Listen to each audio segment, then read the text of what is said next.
Q said, I said, oh, it's police officers, I can't. She said, no, you can video. She said, but police officers have potty mouths. So just, she said, just in case, but be free, be free. So, I just told you about me, and so now I wanna ask you a question, and I wanna hear from you, because I don't want this to just be me talking about estate planning. So what do you think it is? And what do you think it really means? Anybody? Anybody? Preparing for the future. Who said it? Yeah.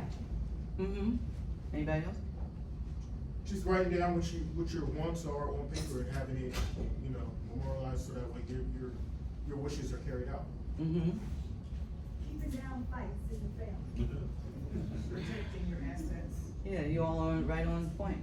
It's all of those things. Having peace of mind knowing that you plan everything and The way loved you ones want don't it. have to worry about it later on when you can make a decision. So everything you just said, every one of you is a correct answer. There are really no wrong answers, but everything you just said is correct, right? So, but why do you think so many people avoid it? They didn't wanna think about it. I don't think about that. Education, just not knowing. Education, don't want to think about dying. I think it's culture too. A lot of people like to talk about money or they don't wanna think about putting everything together. And I think it takes time to sit down and really focus on that, if people don't want to take the time to do so. And, Some people are complacent. I was giving, right. And some people think, well, I'll worry about that later. Procrastination is Like they huge. got time. Yeah. I mean, Time is running out, actually. I did one of these here 2 years ago when they had the conference, and there were some people who were in the audience and they were like, wow, right, and they were gonna do it, and they haven't done it yet, right? At least they haven't done it with me. They may have done it. I hope they did it, even if they didn't do it with me. I hope they did it. So, right, it doesn't have to just be with me. I'm just hoping that people will take the step to make sure, especially after this, that this presentation, that they will take the step to go on and handle your business, right? Because there's a whole lot of stuff. So in your jobs, I don't have to tell you about your job, because you all can tell me more about your profession, you know, than I can. But I know you have a lot of risk as it relates to your profession. A lot of things happen, right? And so with the fact that every day you wake up, you're serving us, right? You're putting your life on the line for people like me, my husband, all those people, right? It's good for you to have a plan, because if something happens, then all of it's taken care of, right? And there are a lot of financial burdens and a lot of financial considerations attached as well. So, the risk of the job and why it's critical, right? We just said it is dangerous, you get injuries, right? Sometimes you don't have a plan, and that leaves your family vulnerable. You may have a blended family, right? You've been married more than once. I've seen it happen where people forgot to change the docs, and the first wife got everything because they forgot to change the docs to give the second wife anything, right? Or the blended family with children, and you have children from a first relationship, and then you have a second relationship, and you have children, and the children from the first relationship get pushed out because there wasn't a plan. And so the other thing is, you can have a lot of legal battles, which I was just saying, and I was just sharing with you, that people will fight you tooth and nail over something that don't belong to them, right? They didn't buy it. They didn't buy the house. They didn't buy the art. They didn't buy the car. They didn't buy the coats, right? But once grandmama passes, or the wife or somebody passes, there's a big rift over, well, she said I could have it, or he said I could have it.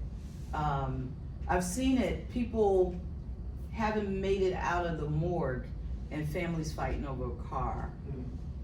Seriously, like the car was supposed to be for me, but because there was nothing in writing, right? Nothing in writing, then that starts a whole lot of legal battle, and then the court has to decide who manages your estate. And the court decides, if you have children, who manages, and we're gonna talk a little bit more about that. So, without a plan, there's mortgages, if you have property, there's debt, there's expenses, and sometimes if you don't have a plan, it can really become unmanageable. And I think someone said it, you want to make sure that your family has peace, right? And they're not struggling, and they're not going through a lot of stress. I had a situation with two brothers, and the mother thought she did the right thing by leaving them both co-executors, right? Well, one brother was very responsible, the other brother was not, and it was over $500,000. And the responsible brother was paying all the bills, taking care, keeping the property up, doing everything he was supposed to do. The other brother wasn't doing anything. And in a year, one brother had, his money, maybe $300,000. The other brother, in a year, had 56 cents in his account. He spent over $300,000 in a year, right? Now the mother thought she did the right thing. The right thing probably should have been, because she knew he was not that responsible, was to put the money in a trust and then have somebody kind of slow walk him with his money, right? So it doesn't mean because you have somebody that's not responsible that you kick them out the will. It really doesn't mean that. It just means you want to protect them too, right? Because they're still yours. So you want to make sure that they have what they need, right? So it's all about the financial security. It's about your income with your estate plan. You may have insurance, you may have investments, and all of those things can be part of your plan, and you can have it put in order so that when you're not here, right, somebody else can handle that for you. So, question? Mm-hmm. Yes. Can you also, put it in a, I guess it would be a trust, and if you wanted it for a grandchild, and say it can only be used for this specific Oh, yeah. purpose? Absolutely. Like for education or purchase a Absolutely. home? Absolutely. You can do that. That's the beauty. We're gonna talk about trust a little more when we get further down the thing. But how many think it's for Michael Jordan and, I don't know, my husband's a sport fanatic, all people got money. Estate plan. Anybody? Okay, good, right? Not anybody thinks millions of dollars, or you don't have enough money for a trust. You've heard the term trust fund babies, right? Or that people with big houses or businesses, they're the only ones. I'm glad that none of you believe that, because it is for everybody, right? So estate planning is for everybody. It doesn't matter whether you have a small home, you have a small pension, you have insurance, anything that is your asset. And I want you to touch yourself and say you are your biggest asset. You're your biggest asset, just so you know that. So while you're alive, right, you are the asset. And what happens to you while you're alive makes a difference, right? So, here's a scenario. You get injured on duty, and you can't make a decision for yourself, right? So if you don't have a plan, then who's gonna make the decision for you? Sometimes people think, okay, it'll be my wife, but like I said, sometimes it gets tricky if you have children, adult children. It's a wife by a former marriage. It can get real tricky. Kids get involved, and they want to be involved because they're your child and they want some say. And if you don't have it written down, just know this: if it is not in writing, it doesn't matter. Just always remember that. If it's not in writing, if you didn't write it down and say, this is the way I want it to happen, then it doesn't matter. Okay? So, there's another scenario.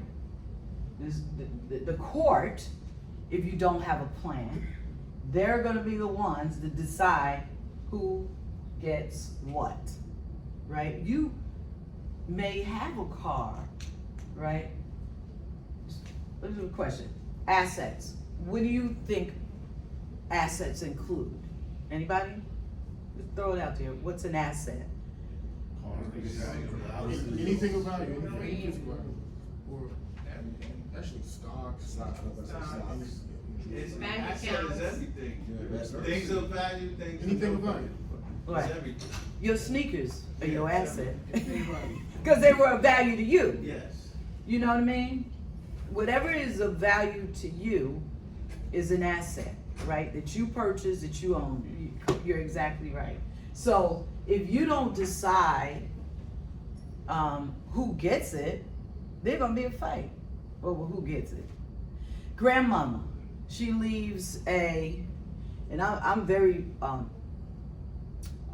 transparent. So I had a situation, I don't know, 25 years ago. So my grandmother, she had a china closet, a beautiful china closet. She always said, I can have the china closet. I was the oldest granddaughter. I can have the china closet. That's what she said.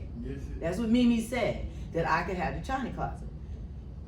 My aunt, who didn't live in the house, I was raised with my grandma, didn't live in the house, didn't have any attachment to the house at all, came from Ohio and decided she gonna sell the china closet. It was a big fight. That you're not selling the china closet because Mimi said I can have a china closet, right? Thank goodness in my situation I didn't have to go to court because I had other family members that knew that that's what my grandmother said. But if I didn't, she didn't write it down, right? And my aunt was her daughter. So in the line of succession, she really was the one had more power than me. So she could have sold the china cabinet. But I just want you all to know the china cabinet's sitting in my dining room. As my husband. It's in the dining room. So those are little things, I'm telling you. So I'm glad I came here. You know, I just did updating my life insurance policy. Right. Like you said, I have a really big, huge life insurance Mhm. policy. So I was in the hospital 2 weeks ago for 2 days, and I was like, hold up, let me make sure everything is good. Yeah. So just in the last week, and it takes time. But Right. I think all the beneficiaries, everybody is good the day of transition. That's So right. now I have to work on, like you said, what's will or trust? Yeah, we're gonna talk about it. You're gonna do the pros and the cons. Yeah, the wills and we're gonna trusts? talk about it. Cause that's my next step now. Yeah, because a lot of people think, oh, if I get a will, I'm good, right? But not necessarily. Not necessarily. It really depends on your assets, Mhm. right? But you know, the biggest thing about a will, and we'll talk about it, is that it has to go through probate. And I'm just gonna say, anybody in New York, anybody? I'm telling you right now, it's a monster. Not as bad in New Jersey, but it's still, I'm dealing with that right now. yeah, but it's still bad. One of my wife's relatives lived in New York. She passed away. Right. She had a will. Still, Oh, the New whole York probate is the- process Oh, is right, terrible. you New lose a York's lot of terrible. money, yep, yep. So And it you, took forever. so you want to make sure that your family is gonna be taken care of, right? When you're not here, hopefully, that's what you want for your family, right? Cause look, we can't take none of this money with us. Facts. We can't take anything with us. Nothing. Facts. I mean, nothing. And that's a reality check, right? I lost my mother last year in March, and she lived with me, my husband and I. We lost both of our mothers same time. And I go in her room sometime, I'm like, I can't, she didn't take none of that stuff. Seriously, and I'm good now. You know, I did my grieving and all that, and I still do it. But I'm just saying the reality is so the stuff is mine now, right? The stuff is my sister's now. So you gotta really think about all of these things we have that we can't take with us. What do we want to happen to it? Some people say, I don't care. You know what I mean? I don't care. I don't need a will. I don't need trust. I don't care. But you should care about your family's reaction when you're not here. And sometimes people, like I said, they get caught up, they're grieving, right? They think they would have been the favorite grandchild or the favorite child, and they're supposed to have everything, right? That's just how it goes, unfortunately. So those are some of the things that, why having an estate plan is so important. So, did you know, statistics. Here are the statistics. Well, Here are the statistics, I'm not surprised. right? Look at that. I'm not surprised. You see that? It's crazy. 67% of Americans do not have a will, and millennials, forget about it. This is a high number. And adults, they haven't even started estate planning, right? They haven't, because they haven't gotten around to it. We just talked about the procrastination. So look, that's the number. I'll give it to you like that. That's you. Oh, you got it? Did you get it? Okay. That's the number in red. No will. Our millennials think they're gonna live forever, right? I ain't picking on you, but I ain't picking on you. I'm just saying, right? That's what happens, right? That's not a lot. Like, I got time. I ain't gotta do it right I'm now. actually not on your side. Yeah. So you get these, you get a couple things. You get, okay, with millennials, I have time. When some people get a little older, are you trying to kill me?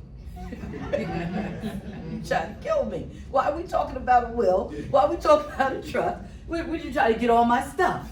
Right? That's what happens in the family. So, but I do want you to look at that number, that only 33% of people have a will or a trust. It's a big number, or a small number, right? Depending on how you look at it. So, when you don't have a plan, the court's gonna decide how to divide it, right? And then they're gonna fight. I'm telling you, they're gonna fight.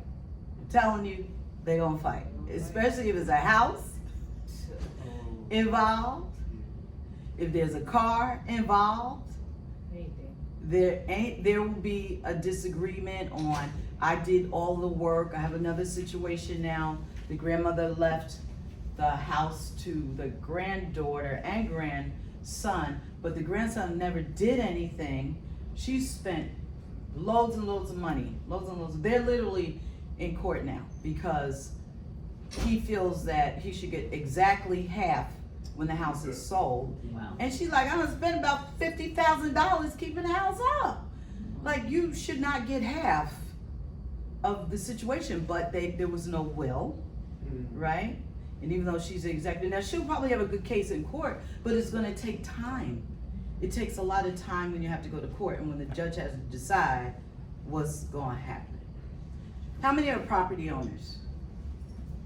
All right now, love that black wealth. All right, that's right, that's where wealth comes, generational wealth, right? Owning property, right? So that's even more important, or more of a reason why you should have something in place, right? Because you own property, right? Anybody have children under 18? Okay. So you have children under 18. So when you think about that, and you can answer, you don't have to, but when you think about that, if something would happen, I'm not even talking about, remember, for everybody that just came in, I just want you to know, we're not talking about dying. What are we talking about? Planning. Not dying, planning, okay? So if you have, because dying, nobody want to talk about Planning to that. be out. So if you have children under 18, have you ever thought about it? Like who you would want to be the guardian? But have you put that in place, right? About who you want. And I'm not talking about a godparent in when you go to church and you have it blessed. That's not what I'm talking. I'm talking about legally a document, right? Who's going to take care of them, right? Right? Did you name them, right? If you pass away without a will, the judge is going to decide whether you like it or not. The judge is the one that's going to be in charge of who gets your child, and it could be somebody that you don't want to have your child. So a lot of times they will go down the line of succession, right? You know, you have you have grandparents.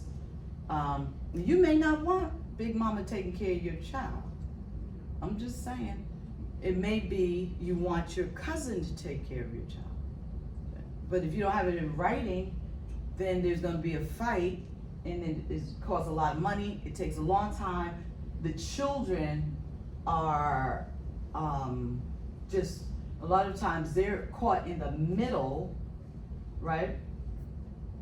Fighting over who's gonna take care of them. That's what happens. So for all of you who have children under 18, you need it in writing, literally in writing, who you want to be the guardian of your child. Now, being the guardian is one thing, handling the money is another thing, okay?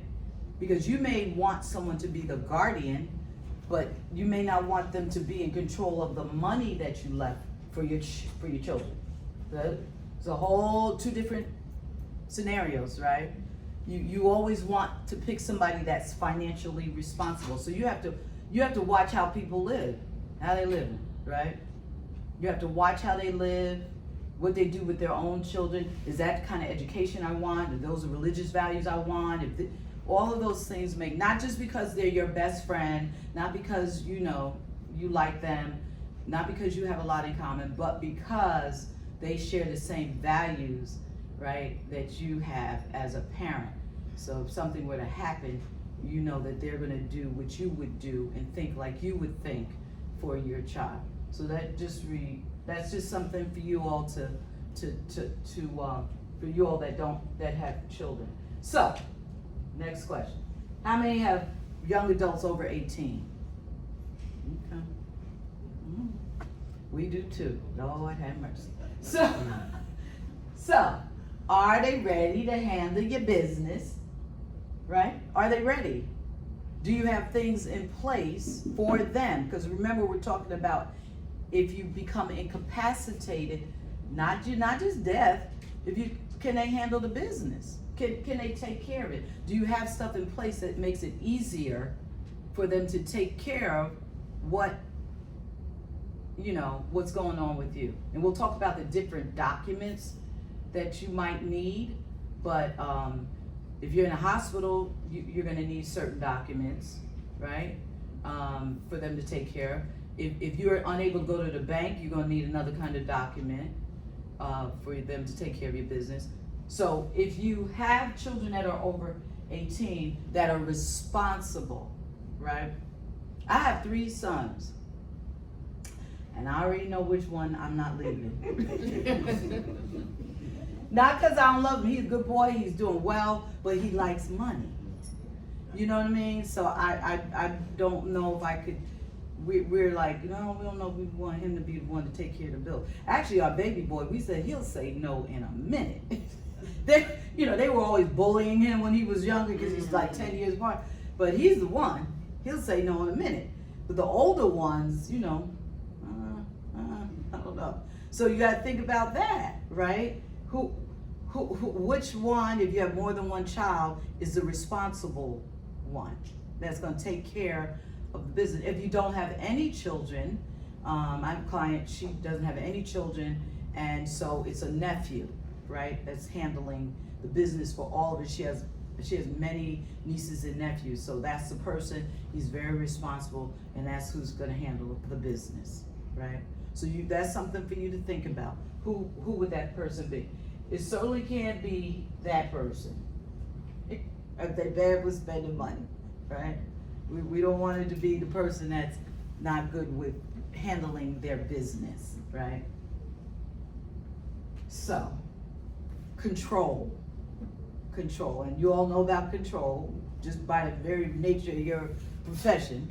But on another note, estate planning puts you in control. It puts you in control of your things, right? And how you want things to happen for you.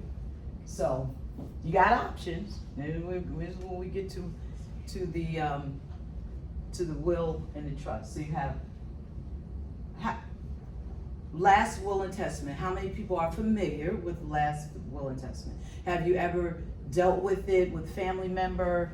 And do you know anybody that's had one in your family, a last will and testament? Okay. What about a trust? What about a trust? Anybody? Yeah. It's a more complicated document, and a lot of times people don't understand it, so they stay away from it. So we're gonna talk about the wills first. So I asked, and you don't have to, if you don't wanna raise your hand, but think to yourself, do you have a will? Do you have a will? Okay. Now, if you say you have a will, but you really don't have a will, you do have a will. It's just that New York, and I say New York because that's where the majority of my practice, they wrote the will for you. Right? It's a estate plan is opting out of the default plan. The default plan is you not having your stuff in order. That's the default plan, because that means that the state is gonna handle your business, okay? So what's a will? A will is your first line of protection. So you have legal documents, right? And they're gonna state who inherits whatever. They're gonna state who manages your assets. They're gonna allow you in your will to name the guardian. We just spent some time about the guardian, and they're gonna allow you to name who would be the guardian for your minor children. And in a will, it ensures that your wishes are followed, and the state is not involved. The state is not involved, okay, with the will. They're involved, but they're not involved in terms of how you decide that you want things to be distributed. Is this the same in New Jersey? Same in Jersey. Yeah, same in Jersey. Yeah, so just not, I'm from Jersey, so yeah, it's the same in Jersey, okay? Same in Jersey and New York, same thing, right? Now, the thing is, right, even though a will is your first line of protection, when you make a will, it has to go to probate, which is called probate court, okay? You can't just, can't just have a will, write a will, and then once you're no longer here, whoever you left as the executor or the executrix, that's the person who handles the business, whoever that is. It's not like they can just now say, okay, I got a will and go to the bank. It has to go into court, and it has to go to probate court, and your assets, right, sometimes they won't go, if you don't have the will, to the right person. So that means if you don't have a will, you're dying intestate, okay? No will means you died intestate, AKA, that means you didn't do anything. You did nothing. You have no paper anywhere that says this is what I want to happen, okay? And so the downside, like I said, is that assets are distributed according to your state laws, right? They all can go to people that you don't want them to go to. Your kids at 18, if you do not have a will and you die intestate without a will, if you have children that are 18 and over, right, they're the first line. They're the first ones to inherit whatever your estate is. They may inherit a whole lot of money in your life insurance policy. They may inherit your house, and they're just not ready. They're not ready to handle it, right? Or you could lose it in a divorce. Or you could spend unwisely. All those things can happen, right? Your spouse could remarry after your death, leaving the money to a new spouse and new kids. That could happen very, very easily if you have nothing in writing, if you have no protection. And we keep going back to the fact that the judge will decide who controls your kids' money, who raises your kids. And probate court is guaranteed. So probate court, that means that you have to go into the surrogate's court or the probate court, and there has to be the judge has to do research and they have to decide if it's legal for who is the person that is legally in a position to take control of your property. The judge decides all that. And it can take a long time. It can take a very long time, right? But it could take years. I have one client, she says she's been in probate court in New York for 15 years. Not with me. I can't believe it. That's what she told me. 15 years before she came to me, well, with another case, another situation, she said she was the executor over a relative's estate and there was a fight and they still fighting. Still fighting. Yes, ma'am. I was gonna say, I was executive for my father's estate in 2 See? but I'm in North Carolina, so it's not. Yeah. No, it's long. New York is long. New York can take several years to probate. With the will, it can take a year. Oh, with a will. With the will, it can take a year. With a will, it can take years.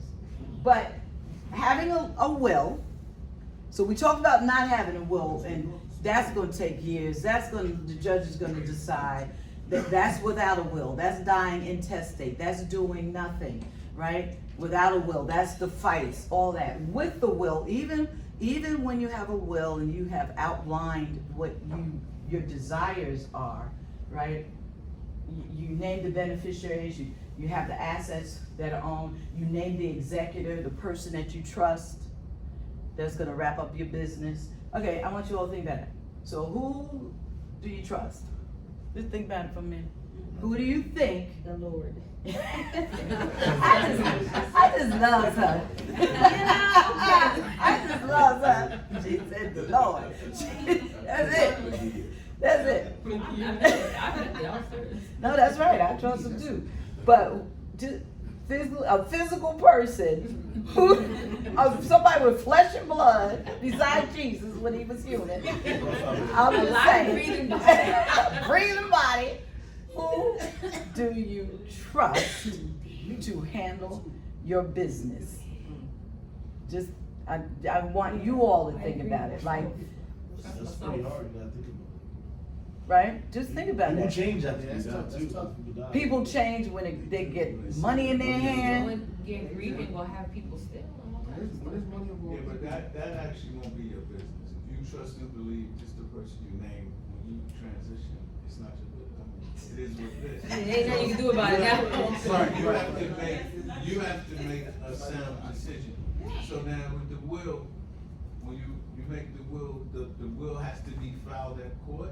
Yeah, so with the will, right? So in the state of New York, you have to be of mental competency, right? When you draft a will, you have to be mentally competent to draft a will. I just had two sisters come to me, their father's in a nursing home, and he's starting out with Alzheimer's, and they need, some documents. But for me, in good conscience, I can't do it because he can't sign the documents. So I told him, I said, I can't do it because he has to know that he's signing. They appreciated it too, just so you know. They were like, thank you so much. I'm not trying to take anybody's money. If he doesn't know that he's signing a will or a power of attorney, you have to be mentally competent to sign it. That doesn't mean physically, it means mentally, right? Because you could put an X, right? You can if you're physically not able to, you can have somebody else to say, I want this person to sign my will for me, okay? But mentally, you have to have your capacity to sign. You have to have two witnesses. You have to be of legal age, which everybody in here is, right? Over 18, right? You have to be of legal age to sign. And you have to be able to appoint someone that you want to be the executor or the administrator over your estate. So that's the formation of your will. And you have to file it?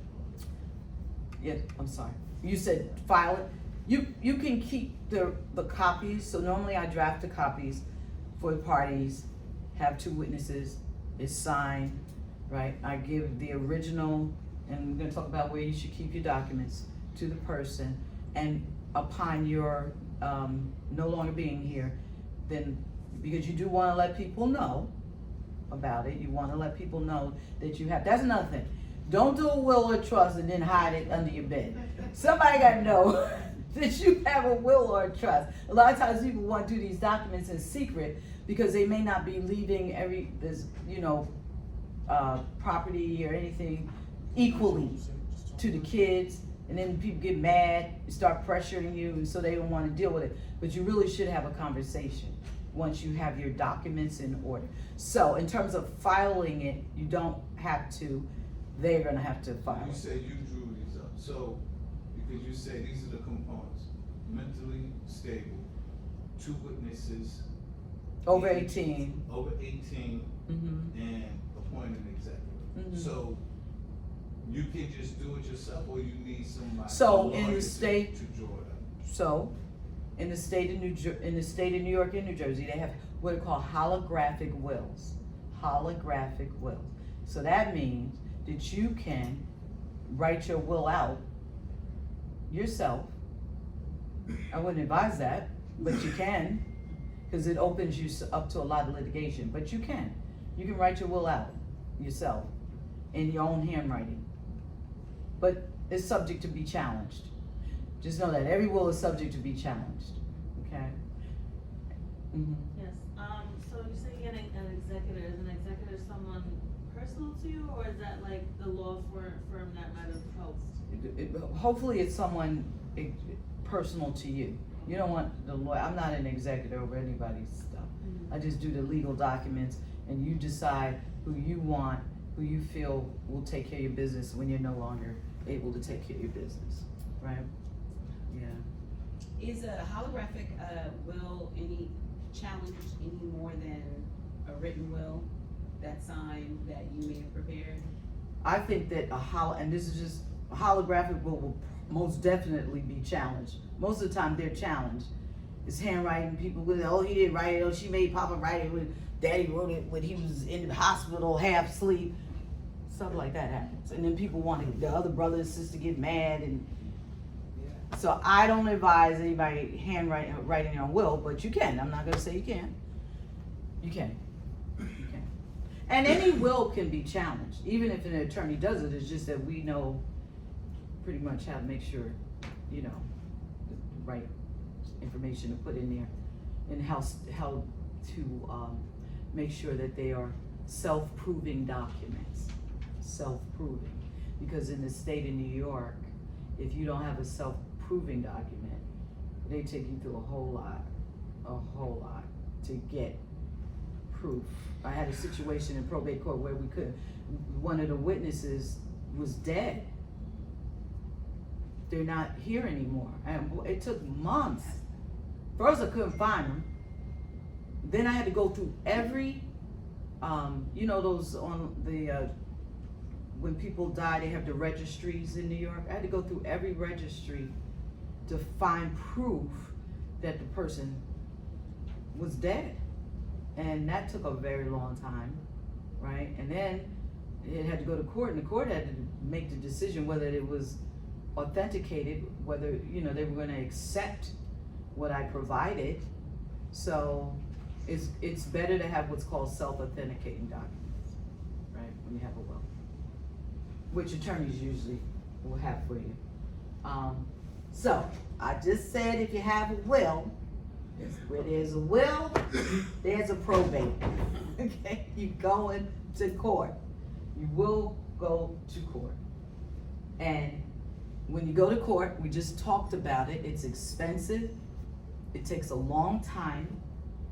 And the other thing is that we didn't mention is public.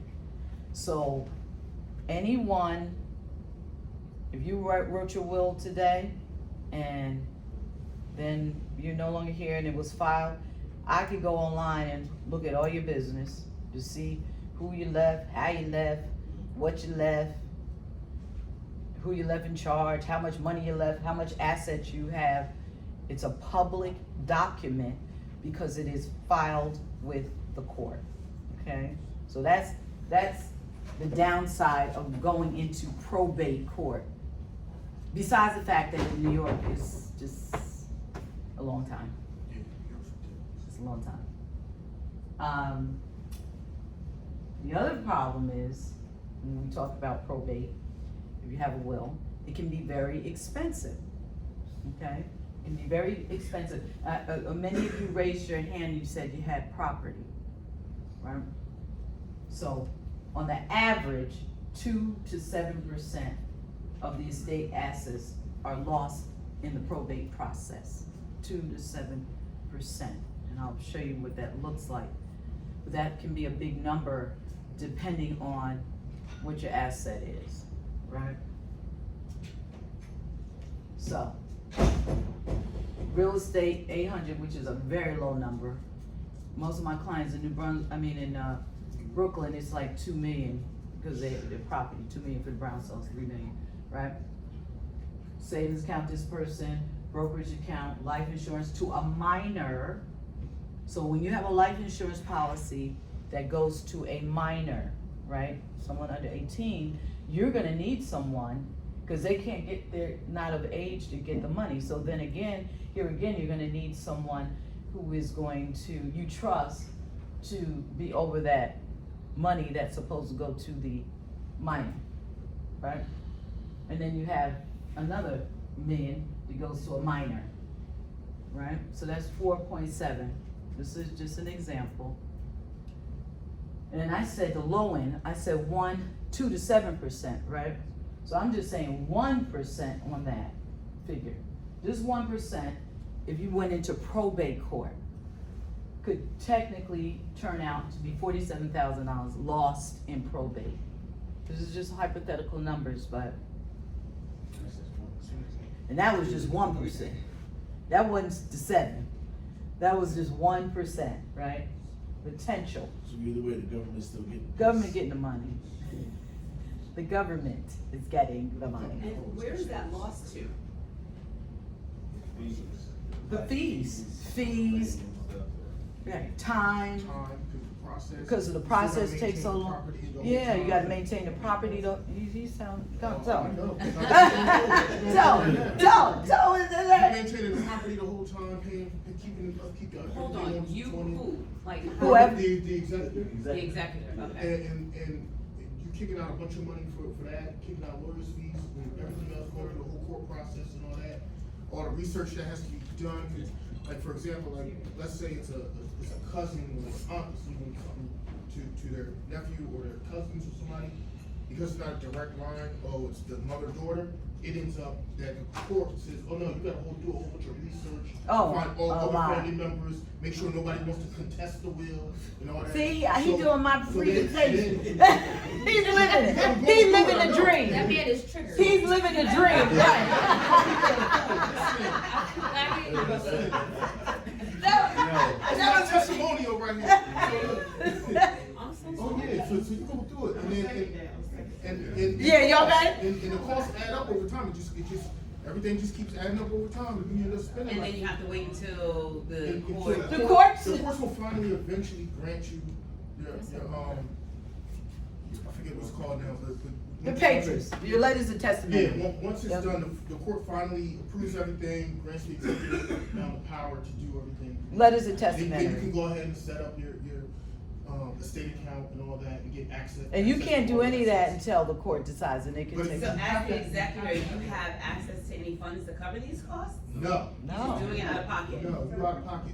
So it's a lose. So here's the thing, it's out of pocket, listen, and then you can reimburse, but that's where the. You can reimburse. Then that's where all the money is. Reimburse yourself for everything But that's where the you money, spent. but if there's enough money in the estate to reimburse, That part too. Depending on how long and how much. yeah. It's rough. Yeah. Right? We just, So, my Oh, yeah, grandfather, it adds up. Easily, 50K.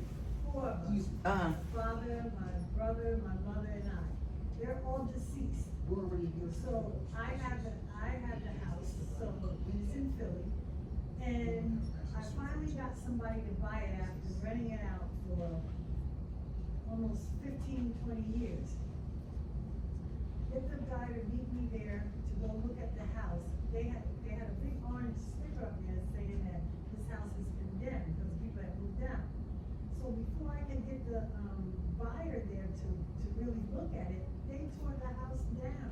What? They tore it down. But why was it? Okay, that's a whole other. That's a whole. That's why you gotta maintain that property. Ah, So right. now, I'm stuck with all these bills. Wow. See, that's what I'm saying. I got gifts for anybody that stays. I got a couple of gifts. That's crazy. What do I do? I don't know. Well, they condemned the house, but that means if they condemned it, the government took it. Yeah, but before I can even go in and look at it, they tore it down. What were you gonna say? I don't know. That's. Yeah, exactly. So like, but I'm thinking, after all the bills, like, I gotta pay the bill where they tore the house down, that was $45. There's got. So I'm just gonna say, there's got to be more to the story. Yeah, Okay. yeah. They don't just condemn and tear a house down. Yeah. Well, when I had a fire, the house fell down on the side. Oh, The tree no. grew through it. It's a mess. A nightmare. But I'm stuck with all these bills. Yeah, you are. Cause you would. Yeah. Wow. Wow. Ooh, child. Well, that's the. What's the story? I tell you, there's more to the story. Doesn't the executor get a pay out of the? Yeah, you can put that in. Oh, you put it in? Yeah, you have to mention it, but yes, the executive can get a certain amount, but here's the thing. You just heard what my man said right here, and you heard what she just said. You don't get anything until, Right, until, yeah. but that could be years. Yeah. And then there might not be any money left to get. And so then the person has, right? That's the downside of probate. Okay, so we're having a conversation now about just doing a will, right? Because I have many people, they'll say, well, I got a will, or I just want to do a will. But you got to really, so you really have to evaluate like what you have, the assets. Some people, a will is fine. I just want you to know that. Some people, most of the time, if you don't have real estate, you may be able to get by with just a will. And your other ancillary documents, right? So it fails because it goes through probate. It fails, right, because it does not. So here's the other thing. Sometimes people will say, well, I have the will. You become incapacitated and you gave the person, somebody, you put someone in charge, and they will say, well, I have a will. Well, the will does not take effect unless you're no longer here. Okay? So it doesn't mean anything. Then kids, well, excuse me, crossing state lines, that might be an issue because different states is statutory in terms of the wills. New York and New Jersey pretty close, but other states like you said South Carolina, something like that, and I don't know the law for all those states, but it could be different. Kids get money at 18. Kids get money at 18, right? Or kids getting money like I just told you about the young man. He wasn't a young man either. He was a grown, I would say a bad word, but he was a grown man. And he spent, I don't know, some of you all weren't in here. Mama left like $500,000 house. One brother was a good brother. He took care of everything, all the bills, like my man right here, coming out of his pocket. It was just stressful for him, right? But the mother made them co-executors, which she shouldn't have done.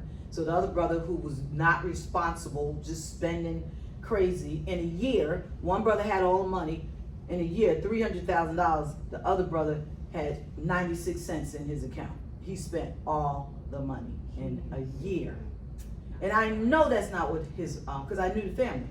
That's not, she just wanted to make sure they were good when her and her husband were no longer here. Now he's sleeping in his car because he spent all the money that she had left him, right? So it doesn't just even mean at 18, it could mean somebody that's not responsible getting their hands on a whole lot of money, right? And you not being able to provide, right?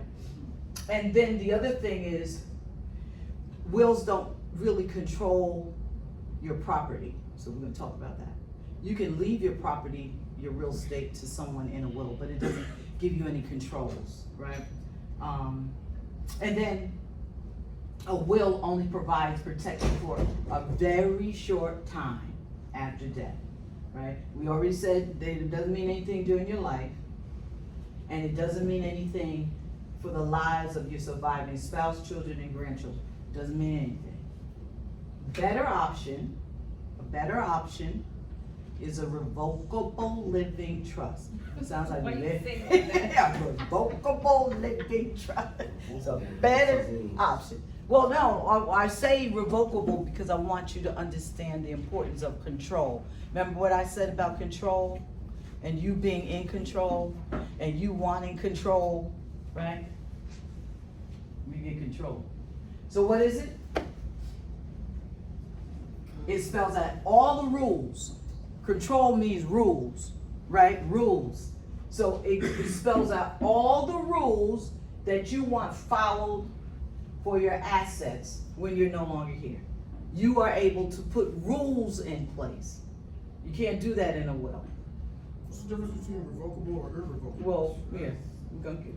Oh, okay. He's the A student. He's the student that asks all the questions in the class. So I ain't mad at it. the revocable, this is the one you want to know, right? So revocable, right? Revocable's Right? It does all the things that people assume are done by a will. That's what a revocable living trust does. Everything that we just talked about a will, right? We said you can name guardians, but you got real estate, you have other things, and you want certain controls. You want certain controls as it relates to your children, how you want the assets distributed, right? How you want your property. I have one client, she wants the property to stay in the family. She doesn't want it sold, right? So she can say that in a revocable living trust. In a will, you can't say any of that. You can't give directions like that, okay? So, right now, we're gonna do a little ABC about trust. Right now, everything you own is right now outside of a trust. It's not in a trust. It's not in a trust, right? What happens with a trust is that you're gonna move your assets, your car, your house. Some people put their life insurance policies in if they don't have direct beneficiaries. Sometimes they will put them in, but houses, cars, art, you know, things that you feel are valuable to you, right? You move them into the trust and you retitle them to your trust. We're gonna talk about it, but you still maintain, what's the word? Control. Control over the assets in the trust while you are alive. So the benefit is everything in the trust bypasses, this is the biggest benefit. What we just spent about 20 minutes talking about, probate, right? The bad word, right? Everything in your trust bypasses probate when you pass away. Beauty. It's beautiful. Beautiful. Question. Yep. Yep. So, once you put your house in the revocable trust, right? Mm-hmm. As far as writing, when you file your income taxes, Mm-hmm. do you have, can you still claim the income taxes? Oh yeah. And It doesn't still affect- write it off? You still write it off. Mm-hmm. Even if once it's retitled, you can Right, still 'cause- write. Right, cause the house is gonna be, alright, and I think do you have to check with the bank if it is a mortgage? Oh, yeah, Does you it have to know that the house was retitled from your name to the trust? Right. Yeah. You gotta That get permission. it's called funding. You don't have to get permission. It's your property. It's called funding. It's called funding the trust. And we have documents to help you go to the bank, fund the trust. They may have rules on how to do it, but they can't tell you that you can't put your house into a trust. It's just your property, right? That's just a security document, the mortgage. But you can. I have properties in the trust, and so when we switched things over, we had to get, maybe it's not, permission is probably not the best word. Yeah. But we had to get, an okay, or else they would, accelerate the, Well, you have to let them know, and you the okay you're gonna get but right, if you put it in and you don't let them know, they can accelerate the mortgage. But most time that doesn't happen, you're able to retitle. So your property's retitled. What's your family trust name? What's the trust name?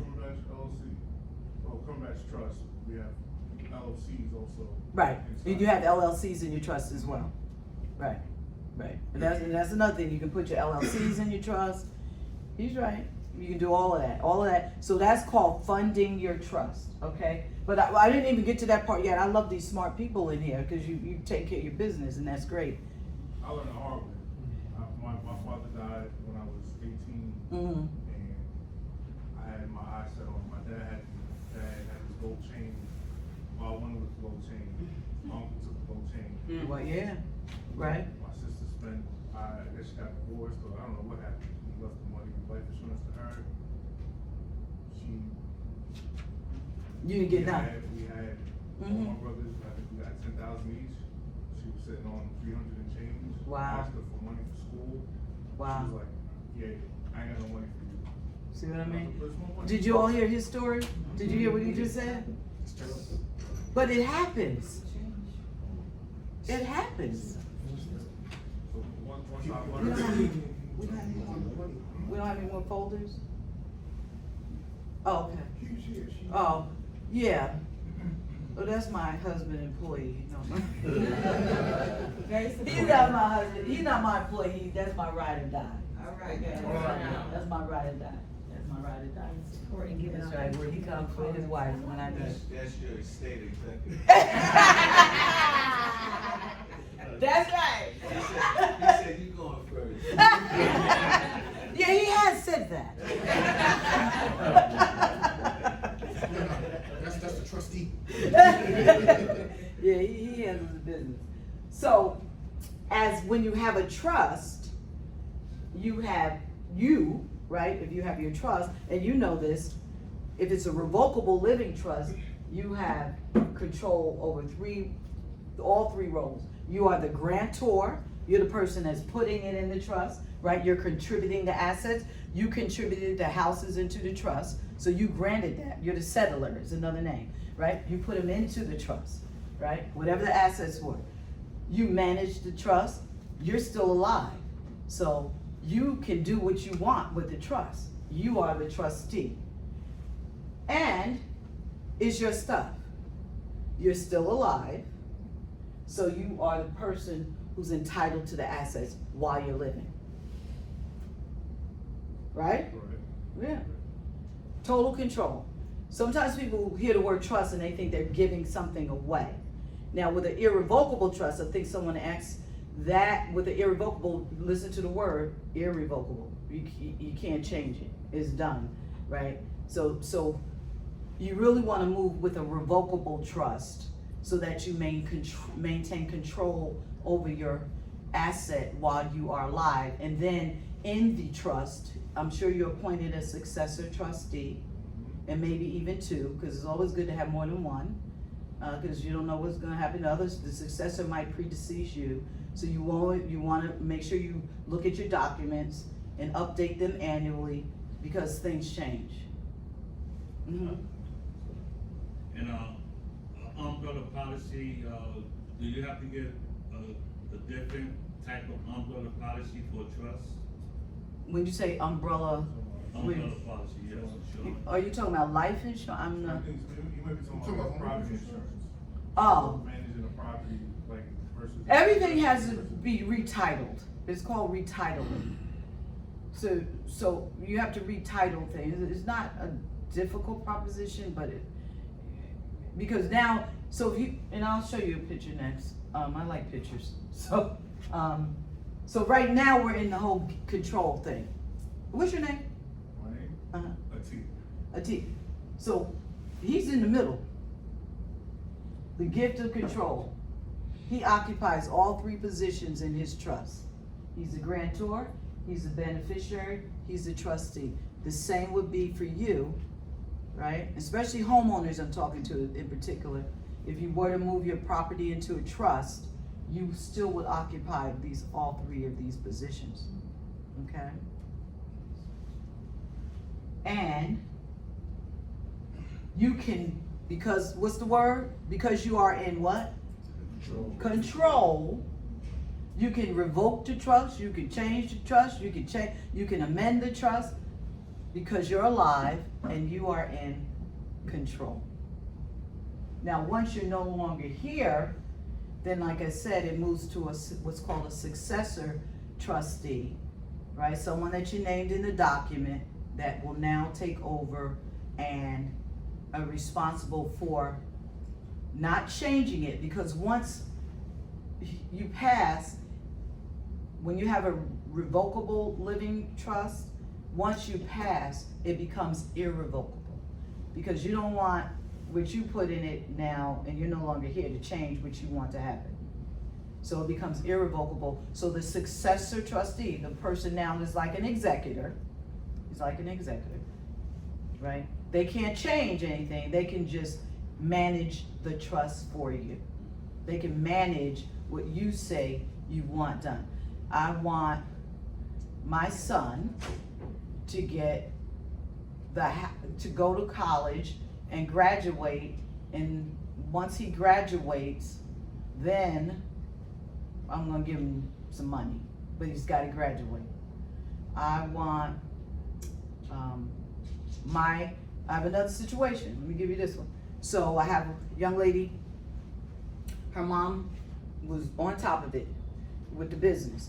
Her mom had cancer, her mom had made a trust, it was a brother and a sister, mom passed. This daughter was married, right? She was married. Soon as the young lady mother passed, husband started acting crazy, you know, he wanted a divorce, thinking he gonna get some of the money out the trust. Literally for 2 years, he's been fighting her, trying to get, to find out what's in the trust. He wants to know how much money was left to her in the trust, because he wants that to be part of the divorce settlement, but he's losing the fight. Because when you have, when her mom died, right, that's estate, right? It passed to her through an estate, through an inheritance. It's not part of marital asset. It's not part of marital asset. So he can't find out what's in the trust. He's been trying, but he cannot find out what's in the trust. The trust is not part of the marital estate. That's another reason why it was a good thing that her mother set up the trust, right? And left everything to her in the trust. And I mean, there's some nuances about that. If you commingle the money, then it might become part of the marital estate, but that's a whole nother situation. But the fact that you're married, someone leaves you money, it's your stuff. I mean, me and my husband, we cool. We talk. Both our parents passed. His mom, my mom. My mom had a trust and a house in California. His mom had stuff. So his mom's stuff is his stuff. It's not my stuff. My mom's stuff is my stuff. It's not his stuff. Because why? It passed through inheritance. Okay? That's what it is. It's very important that you know that. I'm trying to get her stuff. You ain't got her stuff by now, so you got a problem. I'm gonna fit that in the room for the Nah, you can't get that stuff by now. Look, it's been 30 years, okay? We've been married 30 years. What Whatever. trust and inheritance do you have to pay inheritance taxes? It depends on the state size. So in New York, 6 million, 12 million. Y'all rocking with that? Yo, you see? You rocking with that? And I usually refer people to an accountant, a CPA, about it if the state is in excess of $12 million or something. Okay. 6 million or 6 12? well, 6 to 12. so 12 is federal, 6 million is state. Okay? And I would, don't hold me to that, because we got a new president now. I don't know if anybody know that. So It might be zero. it could be, yeah, it could be changed by that. Yeah, exactly. So things could change. But you got it, right? So, so basically, well, like I said, the trust is about protecting your assets in your family, your minor children, your spouse's financial future, managing your large assets like your real estate. It's good if you have real estate to have a trust. You said it's about protecting the spouse's financial future, so this, if you're married, it doesn't automatically go to your spouse? It depends. This New is what York? yeah, even in New York, because if you, that's what I was trying to say to you. If you have, you said something? Somebody said? But no, I said New York is terrible. Yeah. Your kid, It is. if you have if there are kids involved, it just really depends on how the property is titled, how the money, the kids could get, half. So here's my thing, But if the neighbors, and I always have you to, and your spouse. it both depends on how, majors on it, then it well, it's, transitions right well, What's not entitled just, to the trust. not just, it could be property that was Yeah. bought before the marriage, is very technical, it's not Okay. just that your name is on it. Okay. Tenancy by the entirety, that's what is a husband and wife, how you're supposed to hold title. But sometimes property passes before the marriage, right? So then how is the title held? Tenancy with a right of survivorship, which means then it would move right over to the spouse. But it might be held as a tenancy in common. Those are very technical words, but these are the things that an attorney would kind of help you figure that out. Because then they have to see what the deed looks like, Okay. right? It's not just that cut and dry, with it. So essentially, there are lots of complications, and by establishing a trust, you can say, hey, listen, it goes to your spouse. Yeah, Okay. you can, because without it, the potential is, like I said. So here's the thing too, just think about it. You may have, older children and they're married, right? Make sure I don't have this part, I clipped this part. I'm talking to my husband. So you have children that are married, you might have one son that's married, I'm just speaking for a friend, right? And you have a son that's married, and you like your young lady, you like your daughter-in-law, but she got all kinds of relatives and drama. Something happened, right, to you and your husband, and your son is here, and he gets the property, then your property ends up with her family, right? That's not what we want, right? It could, if we don't, in our trust, say, it stays right here, in our family, this is how we want it, it's going to our grandkids, we hold it in the trust for them. With a trust, you can do all of that. You can't do it with a will. You can be very specific on how you want things handled. That's what I'm trying to say, right? You may not want your money to go outside of your own family tree because your son married someone, or your daughter married somebody and he lazy, and now he's gonna get what you worked hard for, right? It's outside of the nuclear family. You might want to, I'm just saying, you may not care, but then you might. That's important.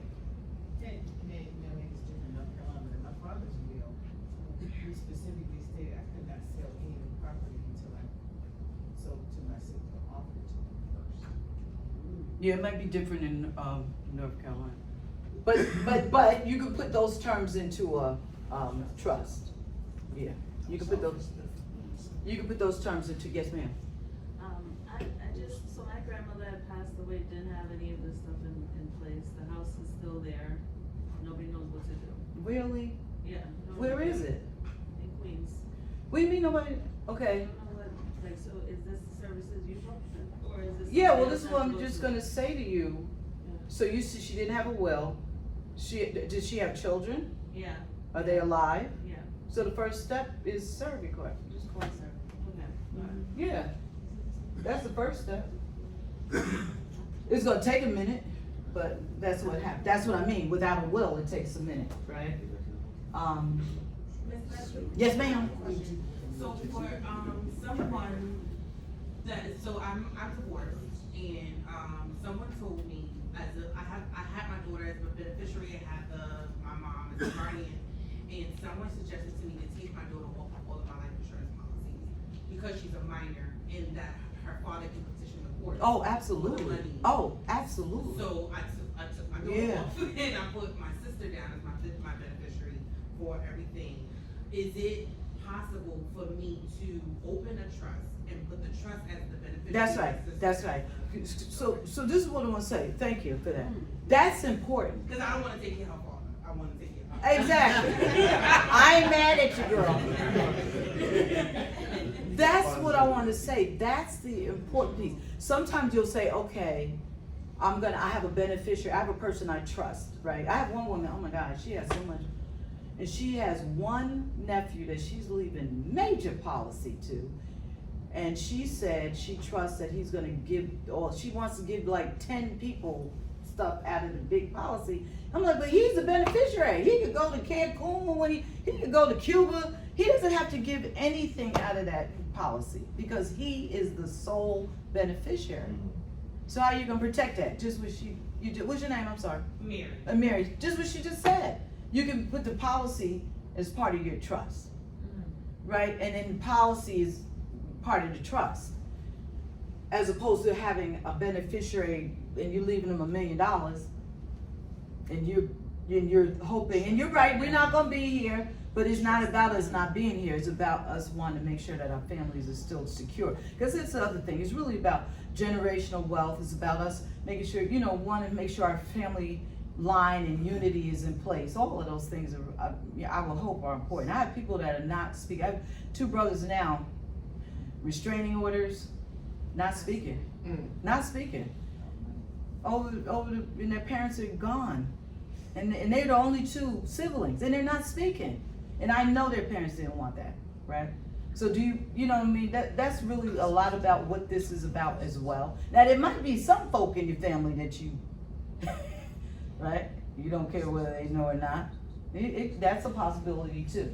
So revocable. This one we'll get back to you. A revocable living trust is like a kid's backpack. Right? It avoids probate for all things that are inside of the backpack, inside of the trust. If you don't have anything in there, you made a trust, but if you didn't retitle it and put things in it, it wouldn't mean anything.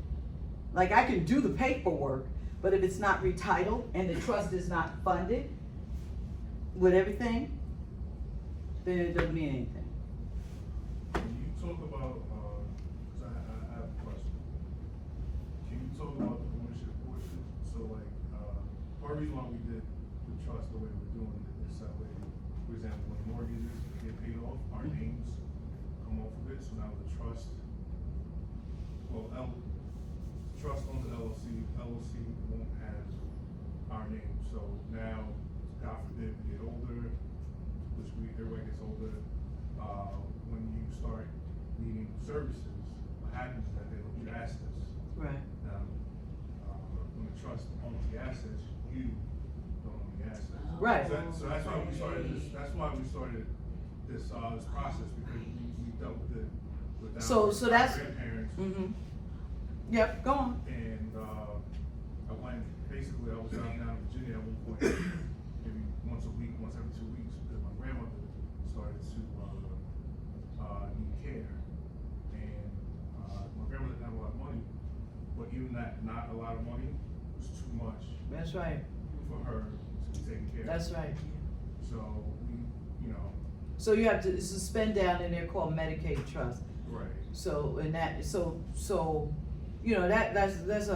what I say. That's a whole nother PowerPoint, but it's a Medicaid trust, and what he's saying is you're spending down, and the money is not in the person's name, and that's too also where irrevocable trusts come in, because it takes it out of the person's name, right? So if you get older and then you have to go into a home or something, right? They're gonna look at your assets, and just like you said, if they're retitled into the trust, it's not your asset. White people do it all the time. I'm just saying. They could be billionaires and they end up getting Medicaid and everything else because they make sure that they slide it into the trust and take it out of their name, and they living in mansions, and then they can go into a very nice home and keep all their money. That's what they do. For their families. For their family. That's what happens. He's correct. Yep. So, funding your trust is filling your backpack, right? So brokerage account owned by Officer Jane Smith If you change the title to Officer James Smith Living Trust, you're just changing the name. Funding means you're changing the name. It doesn't literally mean you're putting physical things in the backpack. It means you're changing the name, right? And on your documents, right? So it solves a problem that a will doesn't. You don't lose 2 to 7%. Your assets go to the family in weeks. And the beauty of it is that it is private. Remember I just told you about the young lady, her mom had the trust. He's trying to find out what's in the trust. He can't because it's not going through the probate court. He can't find out what's in the trust. It's not going through the probate court. Right? It's a private document. Right? So that's the beauty of it as well.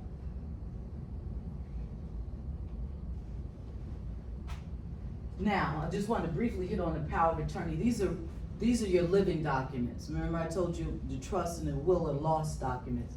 These are your living documents. Your power of attorney and your healthcare directives, right? So you basically, the power of attorney is going to designate someone you're going to give someone the power, right, to handle the decisions if you're not able to handle them. If you become incapacitated, right? And you want to do that without your family going to court and deciding who's going to be the one in charge. So the first document is a power of attorney. They have different kinds of power of attorneys. One is called a durable power of attorney. So the durable power of attorney, in New York they have them, they have a short form, they have a long form. It gives you power, or you assign an executor, or an attorney in fact, as we usually call them. You assign somebody and they have permission to, manage your bank accounts, your real estate, whatever the power you want to give them, that's the power they have. And you can give it to them conditioned on you becoming incapacitated. That's called a springing power of attorney. Or you can give it to them for it to go into effect upon the signing of the power of attorney, right? So that's something important, I think, for you guys too, men and women, to have as well, power of attorney, just in case, something happens and you're still alive, because we all looking at life, right? But you can't get to the bank, you can't handle your business. You should have one of those in place so that somebody that you trust can go take care of your business. Digital assets, I see so many people with cell phones and computers and they have codes and passcodes. Did anybody know your passcodes? So if something happened to you, they're gonna be able to get into your accounts to.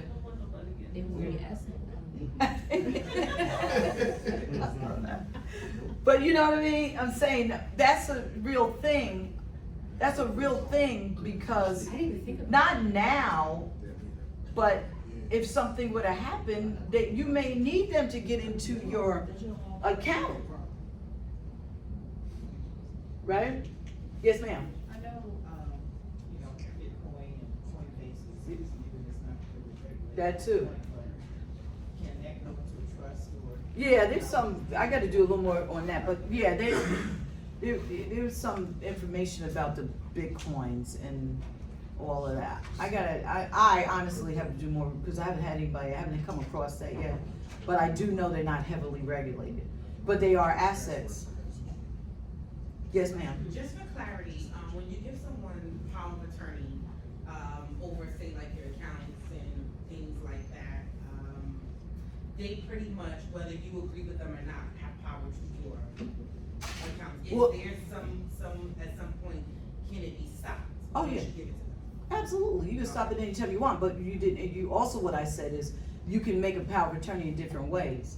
So one is called a springing power of attorney. That means a spring is into action when you become incapacitated. It doesn't mean anything unless you become, and that probably would be the best one to do, as opposed to a regular durable power of attorney, which upon signing, the person could go right out and do things. Yeah, clear out. She said clear out. You all are such police officers. Clear out your vacant. Maybe not, but right. That's. Just saying. Yeah. You're based out of New York, you're based out of New York City? My office is in Manhattan, but I'm virtual, so virtual means I can talk to you, I do most of my clients on Zoom. Mhm. Police, we get a discount? Work hard, work hard. Well, you stay longer, Noble you'll member. see.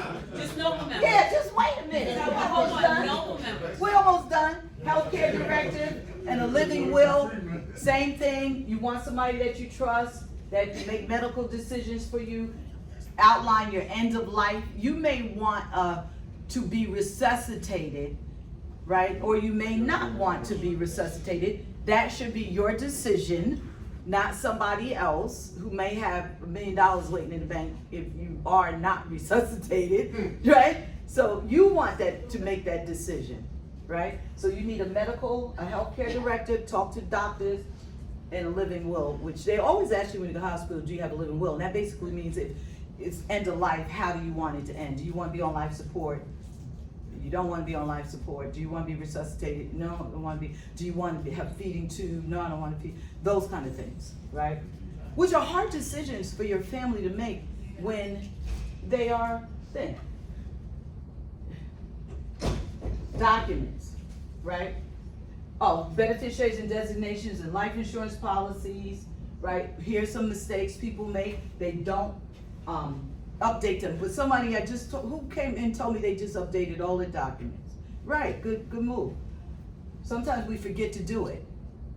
We forget to update our documents. Right? Yeah, I have a friend who passed away and was seeing someone for 18 years, loved her to death and so forth, and never changed his policy at work. Yeah. When he passed away, the wife who was remarried with children, all that got everything. I told you, that's what I just, you wouldn't hear what I said there.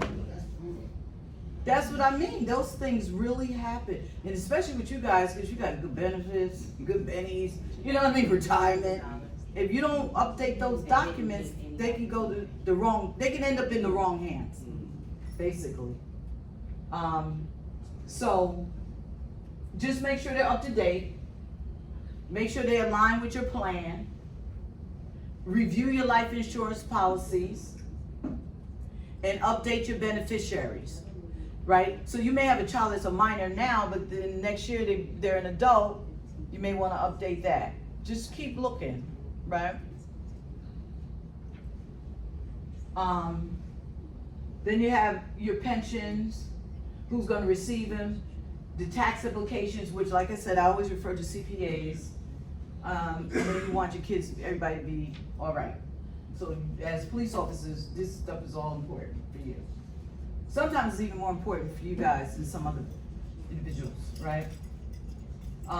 Then you all have certain privacy concerns, your identity theft, right? You want to make sure all your stuff is confidential. And so you need certain tools to make sure that everything is kept. So I would say, keep all your documents in a secure place, okay? You may have a fire and everything is burnt up, then you gotta, right? But make sure you keep it in a secure place and work with somebody that you think can help with that, okay? And here's a big mistake. Some people don't have one. Some people don't update it after what? Marriage, divorce, children, or promotions. Some people don't update it, right? And some people think a basic will is enough. And some people really do need a trust, right? But you need that. All of that is evaluated when you have a consultation and people look at your assets and see what you have. LLCs, all of that, all of that. Why do people put it off? Too busy. They don't have enough assets. When we talked about all of this in the beginning, they don't want to think about it, right? Because nobody wants to think, I'm going to get sick. Nobody wants to think, I'm going to be injured. Correct? Mm-hmm. All right. So I just want you all to protect yourselves like you protect us. Protect yourself. So what about that noble discount? I ain't finished. Just work with somebody. Work with somebody that you trust, right? You think they know what they're talking about. I'm saying it's me, but it can be anybody else. Just want you to have it together. It's really important. It's really important, it's really important, right? So I'm gonna give you a couple of things, this is my contact information, but I'm gonna give you, This is my car. yeah, and then it's on the card, I got, look, the contact information is everywhere. But if you, I have, oh, yes ma'am. Do we have another card, babe? Okay. They gotta sign it, Yeah, I asked everyone, you did get a, if you came in late, there's a blue form, if you could print that, fill that out for me, and just leave it on the tip, or give it to my hubby, and just make sure you print. Now, for a couple things, for my ladies in here, or in the house today, scan the QR code, and for the men, you may have a lady, Take Control of Your Legacy, A Woman's Guide to Estate Planning. I wrote that. It's a short white paper, but all the things why women need estate plans. Very important. So scan the QR code, and I hope it downloads because my secretary. It did. Oh, okay. It did. Okay. You good? Mm-hmm. Okay. And then I'm not. you get it? Everybody get it? The PDF form. Okay. It's 11 pages, kind of. Yeah, it's short. Just some different considerations when you're a woman. Okay, and then here's a complimentary consultation, which they're usually $400, but if you scan and you make an appointment, my book is open, that'll take you to my calendar. Got that?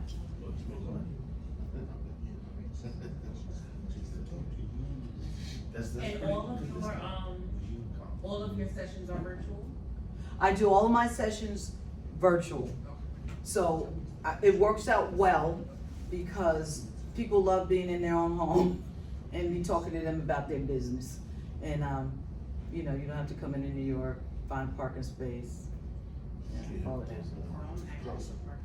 So it's it's virtual.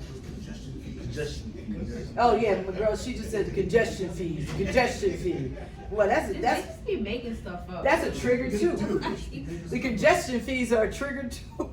You know. So that's that. The tolls are bad enough, you gotta get a congestion fee on top of that? Okay. All right, and then, let's see. Thank you, Noble. What about that discount? We forgot about discount. So my consultation is $450. That's for everybody. I'm knocking. Okay, I got it. And you gotta go, wait, I got one more thing. I need everybody to open up your folders. So if you have anything, like a little, if it's green, blue, orange, or yellow little sticker, let me know. You have something? You want something. Oh, look at you. Jersey. All right, anybody have a sticker? Anybody? You got a sticker? All right, you got a sticker? All right. Is there a trust in there? And you get a sticker. I got you. Wait a minute. And there's one more. There should be one more. There should be one more. No, it's inside. Open up the folder. Back there. In the back. Look on the blue side in the back. And the other side. Appreciate you. Look in the back. Anybody? It's gotta be one more. No, they were in Jersey folders too. Nobody? You asked for this? Yes. Please leave the blue forms with my They're not ID. here. They left. Okay, so now I gotta, okay, so. Since I knew that, I get. I'm trying to think, what can I ask? What can I ask? I checked on it. Okay, who remembers, and the first person that says it, because I can't do it. Who remembers the percentage of how many people? 67. 30%. No, She someone, asked a question. I It was a bunch of numbers. Only Wait, 30% of people have wills. let her ask the question. how many percentage of millennials, 78. 78%. who says, no, you already got it prior to. All right, now I gotta do it again. I got two different questions. I thought it was 72. No, it's 78. It's 78% don't. I think it was, let me go back. 78% of millennials don't have it. 33% of people do have it. 78% of millennials don't. Who said 78? It's 78, she already got a bag, it was 78, it's 78. Okay. It is 78. No, you gotta ask a different question now. Ask a different question. I Don't go know, back to that cause now I screen. gotta go back, now I gotta answer a different daggone question. Yes. Oh, So I Lord. could just give it to somebody. Okay, My second thought. alright, this is what I'm gonna ask. This is not on the board. Name me one entertainer who does not, who's in court fighting over their estate. Aretha Franklin. I was gonna say. Alright, Aretha who's it? Franklin. She got it. Aretha Franklin. She got it. Excuse me. You She got got it. it. She got it. Aretha Franklin, she don't, she didn't. Yeah, she don't have a word. She didn't leave anything. You would think she would have. You just got. Didn't leave. Alright, thank you all.